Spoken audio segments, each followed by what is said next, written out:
Donc je vais aller vite sur les aspects Big Data, puisque ma collègue en a parlé à l'instant, et je vais simplement me focaliser sur les aspects environnementaux. Donc elle a dit tout à l'heure, le Big Data, c'est mégadonnées ou données massives. Et donc ce qui est important à savoir, c'est que de nos jours, on collecte des énormes volumes de données. Hein. C'est de l'ordre de 2,5 trillions d'octets de données donc par jour, ce qui fait beaucoup de données. Hein. Ça fait 10 puissance, donc 18, 1 million, 2 millions, 2 millions de données tous les jours collectées, donc ce qui est absolument énorme. Donc ça peut être des informations climatiques, des signaux GPS, des images, des enregistrements de transactions d'achat en ligne. Donc c'est une révolution industrielle. Et bien sûr, il y a des stratégies donc, qui ont été développées à la fois au niveau informatique et mathématique pour pouvoir traiter, modéliser ce type de données. Donc je passe parce que ma collègue en a parlé tout à l'heure. Donc maintenant, je vais présenter le cadre de travail. Donc on se situe dans un cadre très pluridisciplinaire. Donc, notamment avec des collègues biologistes, informaticiens, mathématiciens, physiciens, écologistes, de l'Institut de sciences exactes et appliquées, donc qui était dirigé par Georges Tredice, donc qui est ici présent, et aussi des collègues, parce que l'université rayonne, c'est-à-dire qu'en général dans les universités, on collabore avec des collègues de différentes universités dans le monde. En l'occurrence ici en métropole, dans l'université de Bordeaux, donc Jean-Charles Massabio et son équipe, qui est une unité mixte de recherche du CNRS, et de l'université de Bretagne du Sud. Donc, je vais vous parler d'environnement. Donc, en environnement, je vais vous parler de bénitiers. Vous connaissez tous des bénitiers.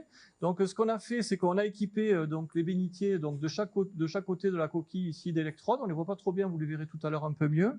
Et on va mesurer donc l'ouverture et la fermeture de ces animaux au cours du temps. Alors, pourquoi s'intéresser à ça? Parce que tout simplement, un animal qui vit dans l'eau est témoin de ce qui se passe dans le milieu dans lequel il vit. Donc, une perturbation environnementale, on va pouvoir la déceler par l'intermédiaire de cet appareillage. Donc voilà donc les bénitiers qui sont installés dans une poche à bénitier. Donc ici vous avez une espèce de chape de plomb pour que tout le dispositif reste au fort. Hein. Et le tout est connecté donc à une carte électronique qui est ici dans un boîtier qu'on voit pas bien, mais qui est un boîtier cylindrique, donc étanche bien sûr, donc qui baigne en fait dans de l'huile de colza par exemple, de façon à éviter donc de l'oxydation et puis des courts-circuits. Et ensuite vous avez à la surface donc une autre carte électronique avec l'équivalent d'un téléphone mobile. Donc les huîtres vont téléphoner tous les jours et transférer, ou les bénitiers, transférer les données donc sur une station de travail qui va être modélisée.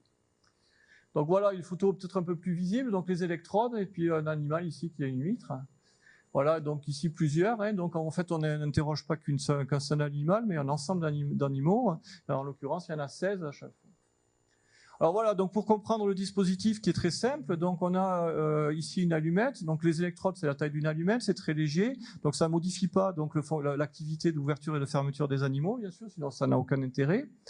Ensuite, 2 cartes électroniques ont été développées donc par des collègues électroniciens, donc qui consomment 0,5 watts. Donc il faut savoir qu'un ordinateur standard c'est à peu près 250 watts, et si on veut installer ça sur le terrain n'importe où dans le monde, il faut bien sûr avoir une source, quelque chose qui consomme peu. Donc c'est pour ça que des cartes électroniques ont été développées.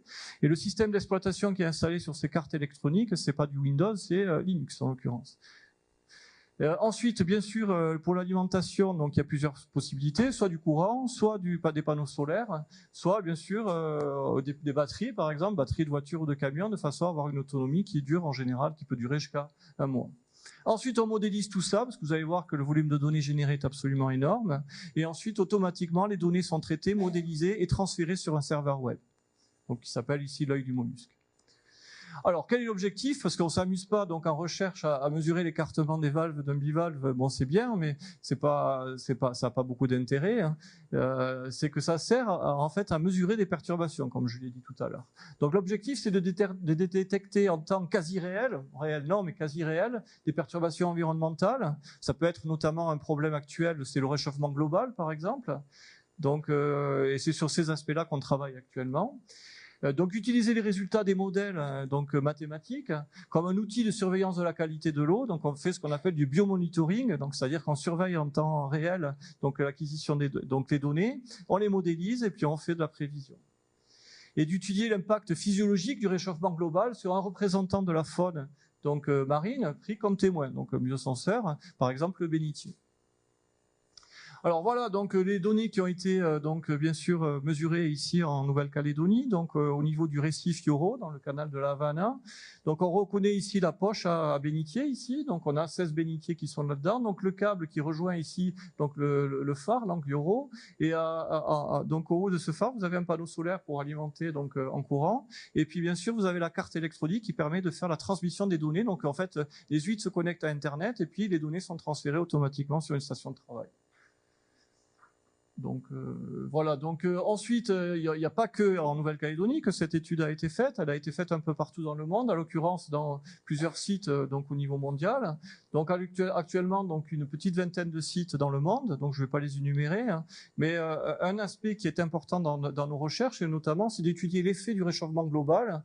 Et pour cela, on a installé donc ce dispositif donc au niveau du Spitzberg, dans l'archipel du Svalbard, pour mesurer donc le problème du réchauffement global, et donc de la fonte des glaces notamment, et regarder quelles sont les répercussions que l'on a donc au travers donc de ces animaux. Alors bien sûr, c'est pas des bénitiers, hein, mais c'est des équivalents de coquilles Saint-Jacques.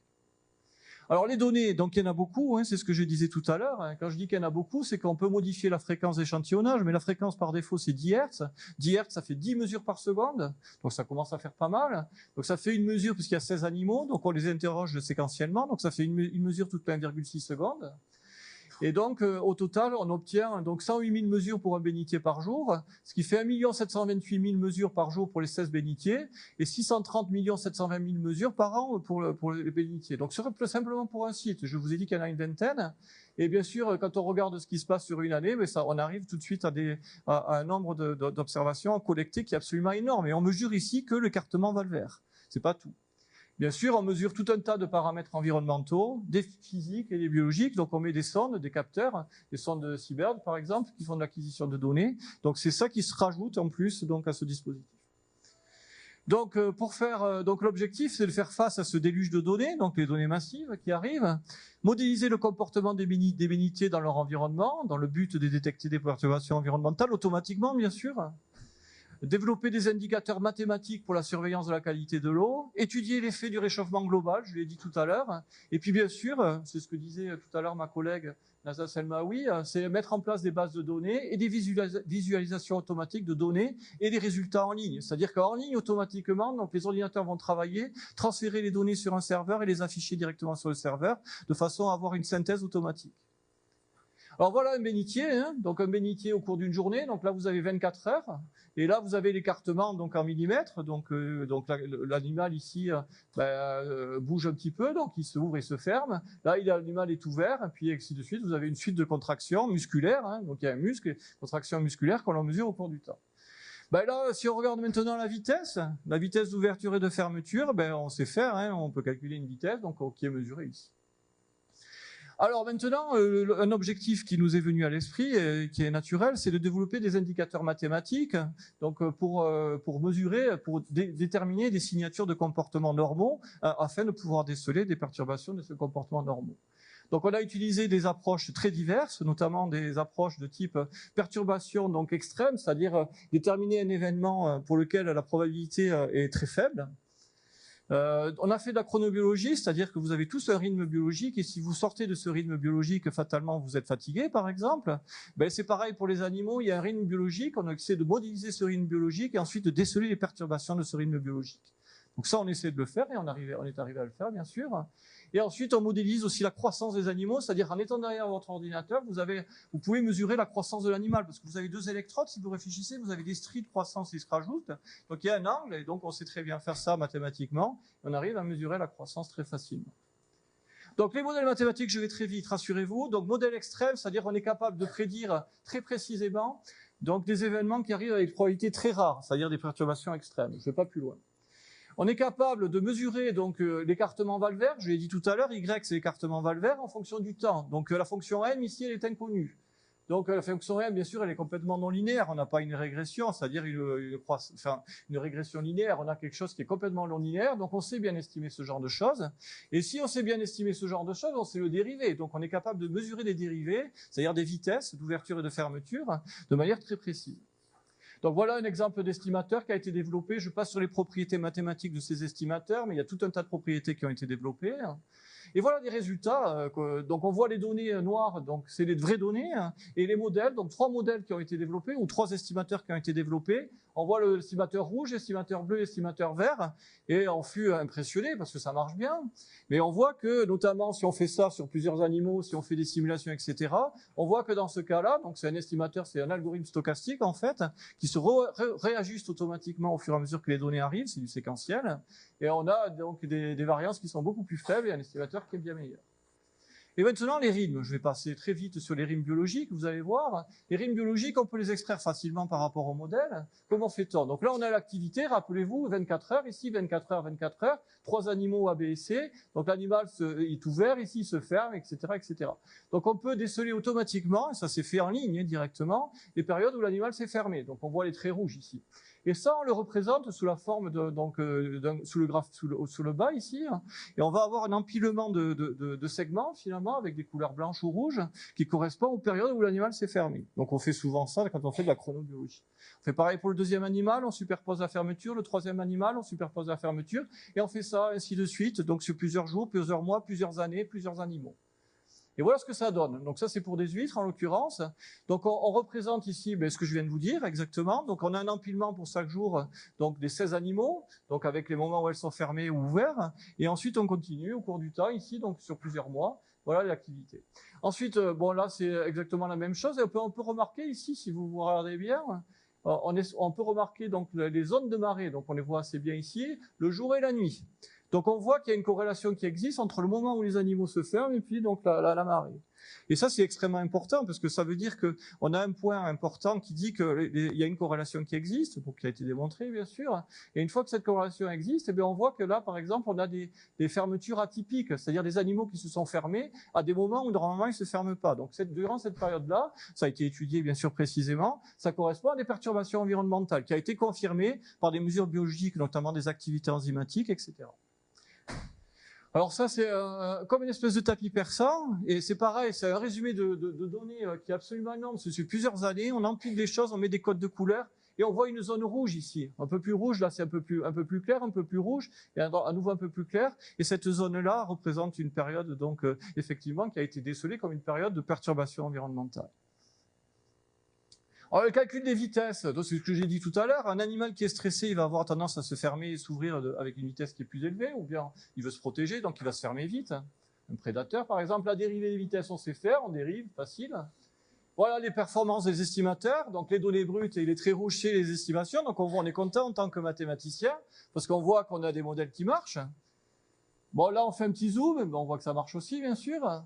Et maintenant, un point qui est important, c'est sur les données de Nouvelle-Calédonie, donc sur les données de bénitier, on s'est dit, on va faire deux choses. On va prendre donc l'évolution des températures au cours du temps, on va prendre les températures les plus extrêmes, donc les plus chaudes et les plus froides, donc qui correspondent ici, donc les plus chaudes et les plus froides ici. Et on va se dire, quelle est la distribution finalement des vitesses d'ouverture et de fermeture par rapport aux périodes les plus chaudes et les plus froides. Et on a fait ça, hein, et on regardait, donc là c'est juste un histogramme, un diagramme en bâton de l'évolution, et on voit qu'ici on a une différence de distribution, et ça c'est fantastique. Pourquoi c'est fantastique? Parce qu'on montre que finalement on a une différence de comportement de l'activité valvaire en termes de vitesse entre les périodes les plus chaudes et les périodes les plus froides. Alors bien sûr je me suis amusé à le faire, hein, pour des périodes qui ne sont pas les plus chaudes ou les plus froides, et on ne voit pas de différence. Et ça, bien sûr, ça a été fait aussi au niveau de l'Arctique, notamment, et on voit exactement la même chose. Ça veut dire que cette technique-là permet, d'une certaine manière, de suivre le réchauffement global.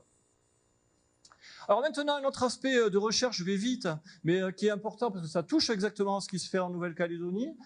Très bien. Donc, et en Nouvelle-Calédonie, un problème qui est intéressant, c'est le problème de la revégétalisation des sols miniers. Donc ça a été fait avec mon collègue Ami Damir et puis un master en mathématiques appliquées, donc qui s'appelle Paul Tumaé.